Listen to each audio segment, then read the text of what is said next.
Selamat pagi, yang saya hormati Dr. Intan Renata Sritonga, SPOG MKes, serta teman-teman yang saya sayangi. Pada kesempatan pagi hari ini, saya dan kelompok 2 yang terdiri atas Deti Fujianti, Devi Mulyanti, Tina Tiara Budiman, Rena Mariska, Aprilia Najwa Ananta, Intan Permatasari, Vetra dan Popiliana, Salma Jihan, dan Hasna Nurhaliza akan memaparkan materi mengenai imunologi pada kebidanan dan penyakit kandungan. Apa sih itu autoimun? Penyakit autoimun adalah respon imun yang mengakibatkan kerusakan pada jaringan tubuh sendiri serta mengganggu fungsi fisiologis tubuh.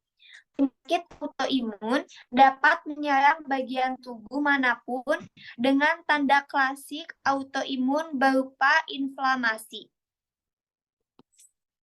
Autoimun dalam kebidanan merujuk pada kondisi di mana sistem kekebalan tubuh ibu menyerang sel-sel atau jaringan tubuh sendiri selama kehamilan. Kondisi ini dapat mempengaruhi kehamilan, meningkatkan resiko kehamilan, kelahiran prematur, serta komplikasi lainnya. Pemantauan dan manajemen yang cermat diperlukan untuk memastikan keberhasilan kehamilan dan kesehatan ibu dan bayi. Konsultasikan dengan profesional kesehatan untuk perencanaan kehamilan yang lebih baik jika Anda memiliki kondisi autoimun. Penyebab autoimun. Semua wanita memiliki campuran bakteri yang normal di vagina mereka. Endometritis dapat disebabkan ketika campuran bakteri alami ini berubah setelah peristiwa kehidupan. Gejalanya yang poin A yaitu rasa nyeri pada perut bagian bawah dan panggul. Poin B yaitu vagina mengeluarkan darah atau keputihan yang tidak biasa. Poin C yaitu demam tinggi hingga menggigil. Poin D yaitu merasa lesu dan tidak enak badan. Dan poin terakhir yaitu konstipasi atau rasa nyeri saat buang air. Pemeriksaan penunjang. Perhitungan sel darah lengkap atau complex blood count, analisis urin, pemeriksaan ANA, yaitu antiseluler antibody, pemeriksaan imunologi, tes komplement, C3 dan C4. Penyakit reproduksi wanita yang dapat mempersulit kehamilan yaitu endometriosis, miom, kanker rahim, radang, IMS, kista ovarium. Baik, terima kasih. Pemaparan materi telah selesai dan akan dilanjutkan untuk role play.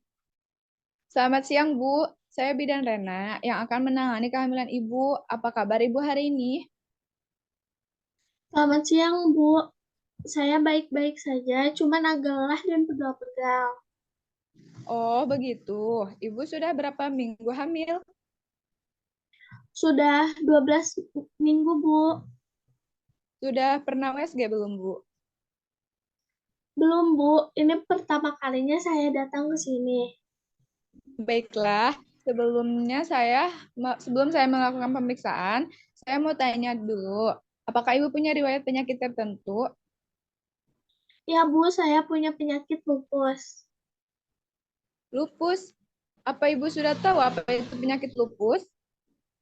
Kurang lebih tahu, Bu. Lupus itu kan penyakit autoimun yang bikin sistem kekebalan tubuh menyerang jaringan dan organ tubuh sendiri. Betul, Bu. Lupus bisa menyebabkan peradangan di berbagai bagian tubuh, seperti kulit, sendi, ginjal, hingga otak. Gejalanya bisa bermacam-macam, tergantung bagian tubuh mana yang terkena. Biasanya ada ruam di wajah, nyeri sendi, demam, lelah, rambut rontok, dan luka di mulut atau hidung. Iya, Bu Bidan. Saya juga sering mengalami gejala-gejala itu. Apakah Ibu sudah berobat ke dokter spesialis untuk lupus Ibu? Sudah, Bu Bidan. Saya rutin minum obat yang diresepkan dokter. Obatnya ada yang untuk meredakan peradangan, ada yang untuk menekan sistem imun, ada juga yang untuk mengkomplikasi. Bagus, Bu. Ibu harus terus minum obat sesuai anjuran dokter ya. Jangan berhenti atau mengganti obat tanpa sepengetahuan dokter. Obat-obatan itu penting mengontrol lupus Ibu dan mencegah dampak buruk pada kehamilan Ibu. Baik, Bu Bidan, saya akan patuh sama dokter. Tapi, Bu, apa apa sih dampak buruk lupus pada kehamilan? Lupus bisa bahaya bagi bayi saya. Lupus memang bisa meningkatkan resiko komplikasi pada kehamilan, Bu. Beberapa komplikasi yang mungkin terjadi adalah keguguran, bayi lahir prematur, bayi lahir dengan berat badan rendah, bayi dengan lupus, lansia. Jangan khawatir, Bu. Bukan berarti semua pengidap lupus pasti mengalami komplikasi itu. Banyak juga pengidap lupus yang bisa melahirkan sehat tanpa masalah. Lalu, apa yang harus saya lakukan cegah komplikasi itu, Ibu Bidan? Ada beberapa hal yang bisa Ibu lakukan, Bu. Pertama, Ibu harus rutin kontrol kehamilan bidan atau dokter minimal sekali sebulan. Kedua, Ibu harus menjaga kesehatan tubuh, makan makanan bergizi, istirahat yang cukup, olahraga ringan, dan hindari stres. Ketiga, Ibu harus menghindari paparan sinar matahari langsung karena bisa memicu gejala lupus. Keempat, Ibu harus berkomunikasi dengan dokter spesialis lupus Ibu agar bisa menyesuaikan pengobatan lupus dengan kehamilan Ibu.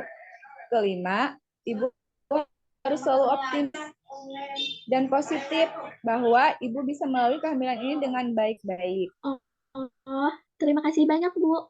Saya akan mengikuti saran-saran. Saya harap bayi saya bisa lahir normal. Sama-sama, Bu. Saya juga berdoa untuk Ibu dan bayi Ibu. Bu, sehat selalu ya.